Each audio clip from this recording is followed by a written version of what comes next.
Hi friends, அஸ்ஸலாமு அலைக்கும் to all. இன்றைக்கி நம்ம பீட்ரூட் சப்பாத்தி எப்படி பண்ணலான்னு பார்க்கலாம் வாங்க. நான் பீட்ரூட் சப்பாத்தி கூட சிக்கன் டிக்கா ஸ்டஃப் வச்சுருக்கேன். வாங்க எப்படி பண்ணலான்னு பார்ப்போம். இன்றைக்கி வந்து பீட்ரூட் சப்பாத்தி பண்ணுறதுக்கு ஒரு கைப்பிடி அளவு பீட்ரூட் எடுத்துக்கிறேன். அதை நல்லா கிரைண்ட் பண்ணி எடுத்துக்கிறேன். ஒரு 3 கப் கோதுமை மாவு எடுத்து வச்சுருக்கேன். இதில் நான் கிரைண்ட் பண்ண பீட்ரூட்டை ஆட் பண்ணிடுறேன். 1 டேபிள் ஸ்பூன் கீ, அதுக்கப்புறமேட்டு தேவையான அளவு உப்பு ஆட் பண்ணிக்கலாம். இப்போ சிக்கன் டிக்கா பண்ணுறதுக்கு ரெடி பண்ணலாம் வாங்க.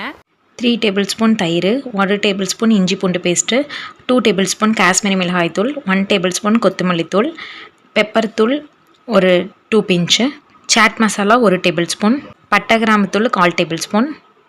எல்லாத்தையும் ஆட் பண்ணி நல்லா கலக்கிக்கலாம். தேவையான அளவு உப்பு ஆட் பண்ணிக்கலாம்.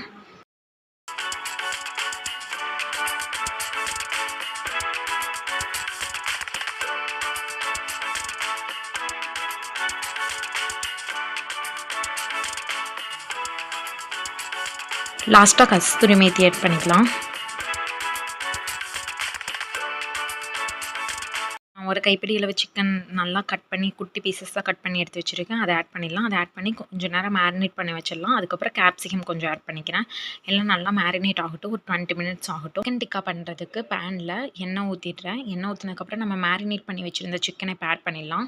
அந்த சிக்கன் எண்ணெய் பிரிஞ்சு வர வரைக்கும் நல்லா வேக விடுவோம். சிக்கன் வெந்ததுக்கப்புறம் இந்த மாதிரி தான் இருக்கும். நமக்கு இப்போ சிக்கன் டிக்கா ரெடி. சைடில் நம்ம சப்பாத்தி போட்டுடலாம். நம்ம ரெடி பண்ணி வச்சுருந்த மாவில் எடுத்து உருண்டை பிடிச்சி எப்பயும் போல் நார்மல் சப்பாத்தி போடுற மாதிரி போட்டுக்கலாம். உங்களுக்கு விருப்பம் இருந்தால் கீ ஆட் பண்ணி சப்பாத்தி செய்யலாம், இல்லைனா நார்மல் ஆயிலே யூஸ் பண்ணி நீங்கள் சப்பாத்தி செஞ்சுக்கலாம். இப்போ சப்பாத்தியும் சைடில் போட்டு எடுத்தாச்சு.